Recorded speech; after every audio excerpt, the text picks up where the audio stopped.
दोस्तों, आज से करीब 4500 साल पहले मिस्र की धरती पर एक ऐसा अजूबा बनाया गया जिसने आने वाले हजारों सालों तक दुनिया को हैरान कर दिया। The great pyramid of Giza 147 meter ऊंचा ये मानव इतिहास का वो चमत्कार था जो उस समय दुनिया की सबसे ऊंची मानव निर्मित संरचना बन चुका था, और वो भी बिना किसी आधुनिक मशीनरी के। इतना ही नहीं, इस पिरामिड को बनाने में 60 लाख टन भारी पत्थरों का इस्तेमाल हुआ था। सोचिए, आज की सबसे ऊंची इमारत बुर्ज खलीफा का वजन सिर्फ 5 लाख टन है, तो फिर 4500 साल पहले वो लोग जिन्होंने ना कभी कोई क्रेन देखी थी, ना बुलडोजर, ना ट्रक, यहाँ तक कि उनके पास पहिए तक नहीं थे, उन्होंने कैसे इस अजूबे को खड़ा कर दिया। और ये सिर्फ बना ही नहीं, बल्कि 4500 सालों तक ये वक्त की आंधियों, गर्मी की तपिश, बारिशों, तूफानों और मौसम की मार को झेलता रहा। ये सब झेलते हुए आज भी शान से खड़ा है। दुनिया में शायद ही कोई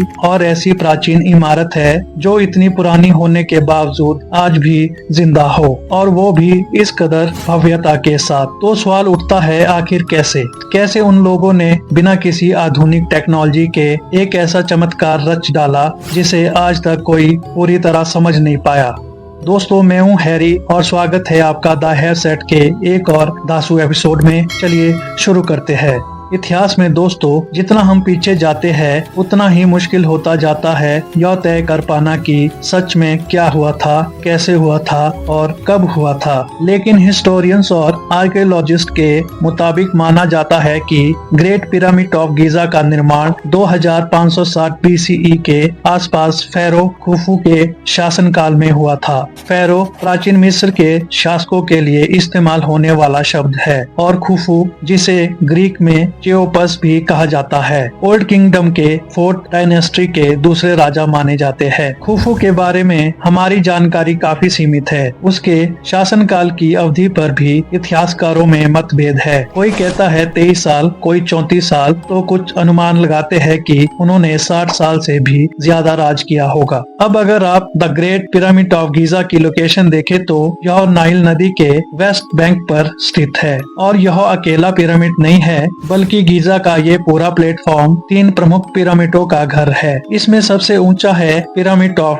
खुफू, जिसे हम द ग्रेट पिरामिड कहते हैं। दूसरे नंबर पर आता है पिरामिड ऑफ खाफरे, जो आकार में थोड़ा छोटा है, लेकिन थोड़े ऊंचे प्लेटफॉर्म पर बना होने के कारण यह दूर से कभी कभी ज्यादा ऊंचा लगता है। और तीसरा और सबसे छोटा है पिरामिड ऑफ मेनकाउरे, जिसे खाफरे के बेटे ने बनवाया था। इस जगह पर सिर्फ यही 3 पिरामिड ही नहीं है, बल्कि यहाँ मौजूद है द ग्रेट स्फिंक्स, कई सैटेलाइट पिरामिड्स, बोरियल टॉम्स और अन्य छोटे बड़े स्ट्रक्चर्स। आज तक मिस्र में लगभग 118 से ज्यादा पिरामिड्स की जानकारी मिल चुकी है, जो अलग अलग समय में अलग अलग शेप और साइज में बनाए गए थे। हालांकि इसमें से बहुत से पिरामिड्स अब टाइम, वेदरिंग और एरोजन की वजह से टूटकर मलबा बन चुके हैं। लेकिन ग्रेट पिरामिड ऑफ गीजा आज भी सबसे ऊंचा, संरक्षित और सबसे प्रभावशाली संरचना मानी जाती है। अब सवाल उठता है, आखिर इन्हें बनाया क्यों गया था? तो जवाब है मकबरे के रूप में, जैसे और कई प्राचीन सभ्यताओं में होता था। मिस्र के फेरो को भी मरने के बाद दिव्य आत्मा माना जाता था, और इसीलिए ये विशाल पिरामिड असल में टॉम्स थे,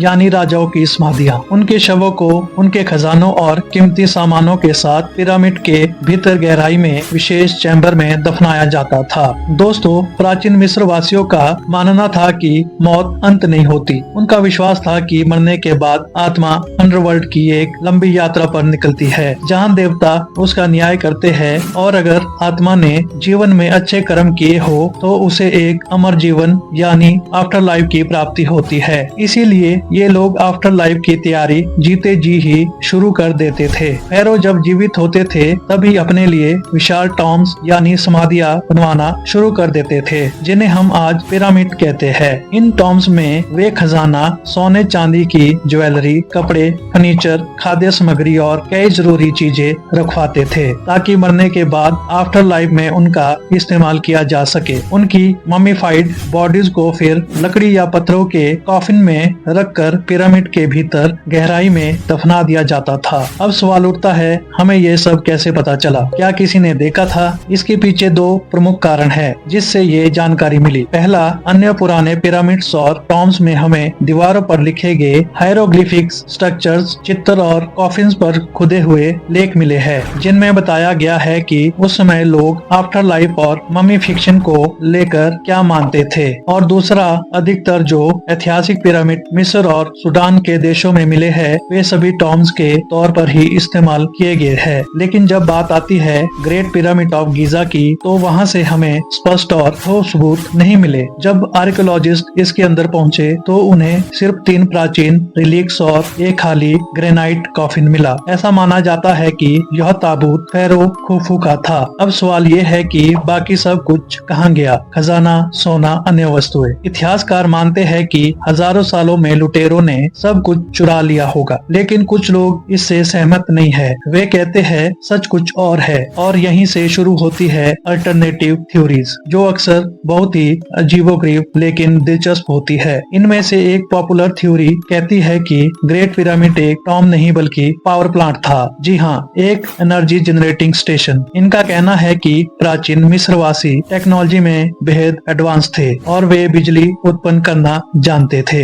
इस थ्योरी के समर्थक एक खास चीज का हवाला देते हैं। मिस्र के डेड्रा टेम्पल की दीवारों पर बने एक आर्ट वर्क को ये लोग लाइट बल्ब की तरह बताते हैं, जिसमें एक सांपनुमा आकृति एक बल्ब जैसी संरचना के भीतर दिखाई देती है, जिससे ऊर्जा जैसी लहरें निकलती है। कुछ लोग इसे प्राचीन मिस्र का लाइट बल्ब कहते हैं। अब यह कितना सच है और कितना कल्पना, यह आज भी विवाद का विषय है। जिस आर्ट वर्क को लाइट बल्ब बताया जाता है वह असल में एक प्राचीन मिस्र की पौराणिक कथा को दर्शाता है। यह डेड्रा लाइट थ्योरी वैज्ञानिक रूप से साबित नहीं हो सकी है। मिस्र के इतिहासकार और आर्कियोलॉजिस्ट इसे सांकेतिक चित्र मानते हैं, न किसी इलेक्ट्रिक डिवाइस का प्रमाण। और ऐसी ही एक और पॉपुलर लेकिन अजीब थ्योरी है कि ग्रेट पिरामिड एक विशाल अनाज भंडार यानी ग्रेनरी था। ये थ्योरी सामने लाई थी अमेरिकन पॉलिटिशियन बेन कार्सन ने साल 1998 में। उनका मानना था कि ये पिरामिड्स ईसा मसीह के समय से पहले उनके पूर्वजों द्वारा बनाए गए थे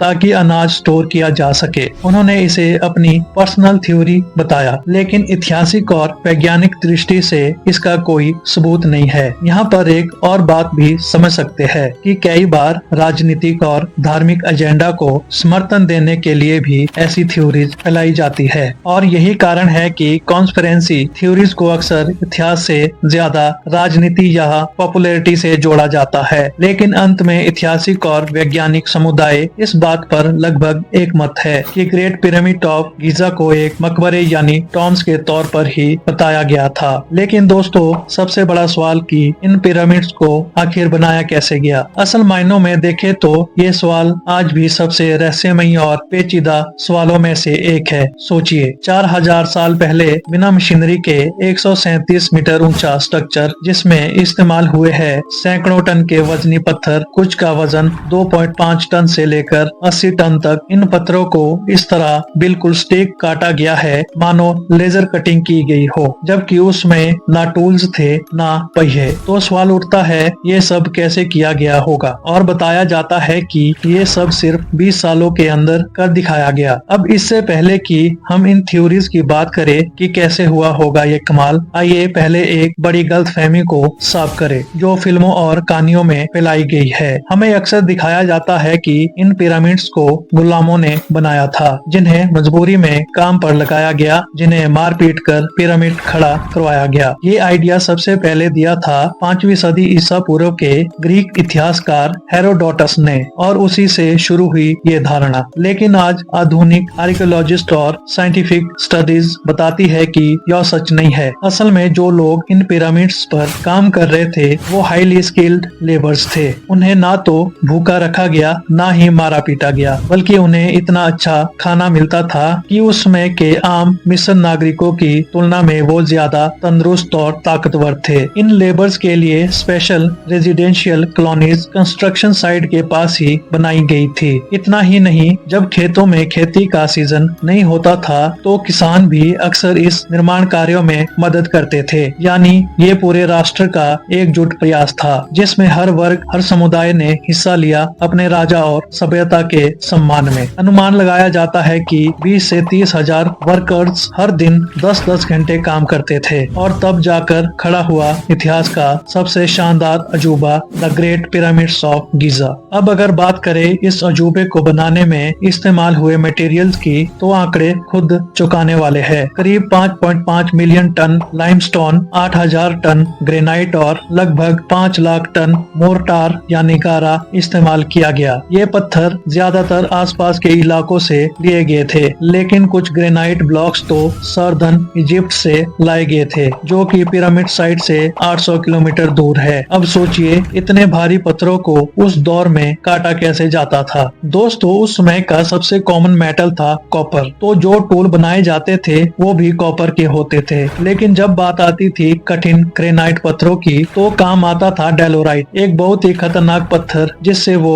ग्रेनाइट को तोड़ते थे। इसके अलावा उनकी टेक्निक्स भी बहुत स्मार्ट और यूनिक होती थी। उदाहरण के लिए वो पहले पत्थरों में नेचुरल क्रैक्स या होल्स खोजते थे, फिर उसमें गीले लकड़ी के वेजेस डालते थे। जैसे ही लकड़ी पानी सोखती और फूलती, वो पत्थर पर प्रेशर डालती और वो ब्लॉक अपने आप क्रैक होकर टूट जाता। अब सवाल आता है, इतने भारी पत्थरों को मूव कैसे किया जाता था, क्योंकि उसमें ना पहिए थे और ना ही गाड़ियां। तो क्या तरीका अपनाया गया? तो एक बहुत ही प्लॉसिबल थ्योरी ये बताती है कि वो लोग राफ्ट्स बनाते थे जिस पर पत्थरों को रखकर नदी के रास्ते लाया जाता था। जब पत्थर साइड तक पहुंच जाता तो उसे स्लेज पर रखकर घसीटा जाता। और यहाँ आती है एक बहुत इंटरेस्टिंग रिसेंट स्टडी साल 2014 की। एक टॉम में मिली एक पेंटिंग में करीब 170 लोग एक विशाल स्टैचू को स्लेज पर घसीटते दिखाए गए हैं। लेकिन खास बात यह है कि इसमें से एक आदमी स्लेज के सामने रेत पर पानी डाल रहा है। ये पेंटिंग जेहूती होतेप नामक एक शक्तिशाली नॉरमार्क के मकबरे से मिली थी, जो मिस्र के मिडिल किंगडम काल में लगभग 1900 BC के दौरान में जीवित था। शुरुआत में आर्कियोलॉजिस्ट को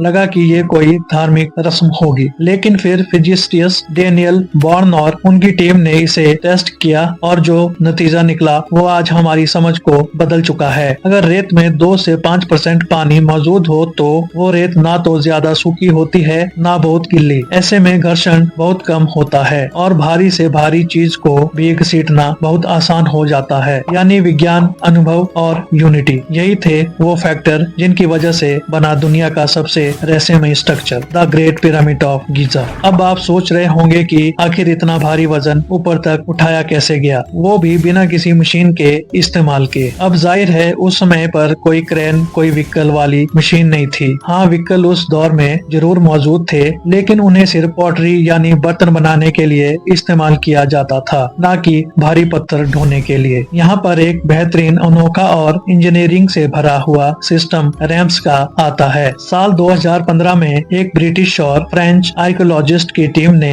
4500 साल पुराना एक वुडन रैम्प्स सिस्टम खोजा था। इस खोज ने एक थ्योरी को और मजबूत कर दिया कि प्राचीन मिस्रवासी स्ट्रेट स्लोप रैम्प्स बनाते थे, जिनके जरिए ये पत्थरों को ऊपर की ओर खींचते थे। आइए समझते हैं कैसे। लकड़ी के खंभे जमीन में गाड़ दिए जाते थे और फिर उन खंभों के चारों तरफ रस्सियां लपेटी जाती थी जो पत्थर से जुड़ी होती थी। टीमें मिलकर पत्थरों को खींचती थी, एकदम उसी तरह जैसे किसी भारी गाड़ी को घसीटा जाए। 2014 में फिजिसिस्ट जोसेफ वेस्ट ने इस थ्योरी को और भी मजबूती दी। उनके मुताबिक हर बार जब पिरामिड का एक लेवल तैयार हो जाता तो उसके बाद एक नया स्लोप बनाया जाता, लेकिन ध्यान ये रखा जाता कि स्लोप का टिल्ट यानी ढलान बहुत ज्यादा ना हो और फिर स्लोप को और पीछे से शुरू कर दिया जाता ताकि ढलान स्मूथ रहे। अब दूसरी थ्योरी कहती है कि प्राचीन मिस्रवासियों ने लीवर का भी इस्तेमाल किया होगा, यानी एक हाई पॉइंट बनाया, उस पर एक डंडा बैलेंस किया और फिर उसके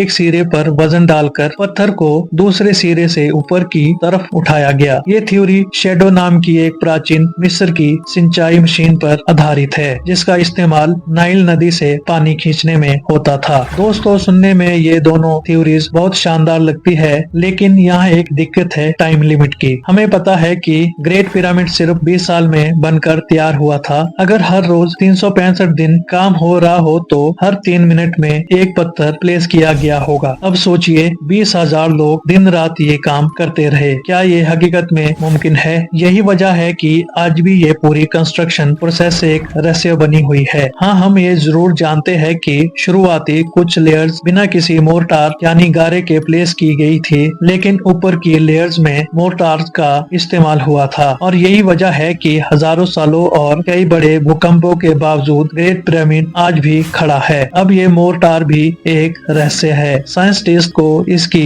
केमिकल कॉम्पोजिशन तो पता चल गई, लेकिन इसे आज भी रिक्रिएट नहीं किया जा सका है। यानी प्राचीन मिस्र की ये बिल्डिंग टेक्नोलॉजी आज के मॉडर्न साइंस से भी एकदम आगे थी। और फाइनली पिरामिड की जो बाहरी लेयर थी वो शानदार व्हाइटिश लाइमस्टोन से बनाई गई थी, जो इतनी स्मूथ और चमकदार थी कि सूरज की रोशनी में पूरा पिरामिड सफेद रोशनी से चमकता था। आज वो बाहरी लेयर्स मौसम और भूचालों की वजह से वॉर्न ऑफ हो चुकी है, लेकिन अगर आप खाफरे के पिरामिड को गौर से देखें तो उसके टॉप पर आज भी थोड़ी सी सफेद लेयर बची हुई है, मानो समय खुद गवाह बना बैठा हो एक खोई हुई सभ्यता की बुद्धिमत्ता का। अब कंस्ट्रक्शन से आगे बढ़ते हैं और बात करते हैं इन पिरामिड्स के डिजाइन की, और यहीं से ये चीज और भी ज्यादा फैंटास्टिक हो जाती है। क्या आप जानते हैं कि ग्रेट पिरामिड्स को इस तरह से डिजाइन किया गया है कि उसकी चारों दिशाएं नॉर्थ, ईस्ट, साउथ और वेस्ट लगभग एक सटीक तरीके से पॉइंट करती है। बस थोड़ा सा मामूली एरर है, यानी ये लगभग परफेक्टली अलाइन है। पर आखिर इतना एक्यूरेट अलाइनमेंट उस दौर में कैसे मुमकिन था? ना कोई कंपास, ना जीपीएस, ना कोई मॉडर्न टेक्नोलॉजी। तो क्या उन्होंने किसी प्राकृतिक फेनोमेना का इस्तेमाल किया था?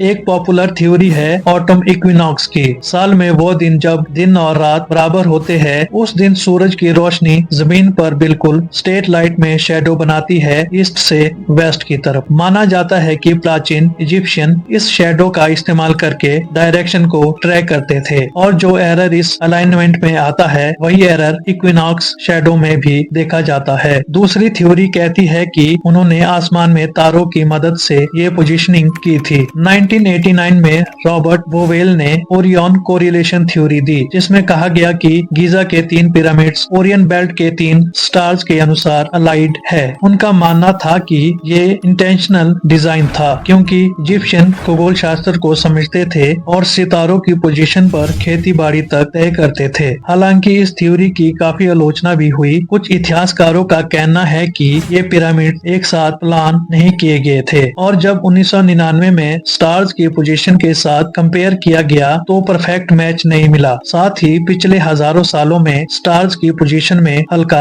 शिफ्ट भी हुआ है। ये थ्योरी एक क्लासिक केस बन जाती है जहां इंसान पैटर्न ढूंढने की कोशिश करता है, इवन अगर वो पैटर्न वाकई में हो ना हो। और जब हमें ठोस सबूत नहीं मिलते तो हम अपनी थ्योरीज बना लेते हैं। कभी कभी इतनी दूर तक चले जाते हैं कि लोग कहने लगते हैं कि ये एलियंस का काम था, क्योंकि उन्हें लगता है कि इंसान ऐसा कुछ कर ही नहीं सकते थे। लेकिन मेरी राय में ऐसी थ्योरीज वैज्ञानिक सोच के खिलाफ जाती है। ये शॉर्टकट है जवाब ढूंढने के जब हमें सही जवाब ना मिल रहा हो। बेहतर ये है कि हम स्वीकार करें कि हमें कुछ चीजें नहीं पता और उन्हीं सवालों को क्लियरली डॉक्यूमेंट करें, ताकि आने वाली पीढ़ियां और आर्कियोलॉजिस्ट इस पर और गहराई से रिसर्च कर सके और एक दिन शायद इसका पूरा सच सामने ला सके। आखिरकार जो हम जानते हैं वो यह है, गीजा के पिरामिड सिर्फ पुराने मकबरे ही नहीं, ये एक मूलभूत पहेली है जिसे हल करना हमारी पीढ़ी का काम है। तो दोस्तों, यह था गीजा के पिरामिड्स का रहस्यमय सफर। आई होप आपको इस वीडियो से कुछ नया और रोचक सीखने को मिला होगा। अगर आपको यह वीडियो पसंद आया हो तो इसे लाइक करना ना भूले और अपने दोस्तों के साथ जरूर शेयर करें। और अगर आप इस चैनल पर नए हैं तो जल्दी से सब्सक्राइब कर ले और नोटिफिकेशन बेल ऑन कर ले, ताकि आपको हमारे हर नए एपिसोड का अपडेट्स सबसे पहले मिले। तो मैं मिलता हूँ आपसे अगले दासू एपिसोड में। तब तक के लिए धन्यवाद। जय हिंद, वंदे मातरम।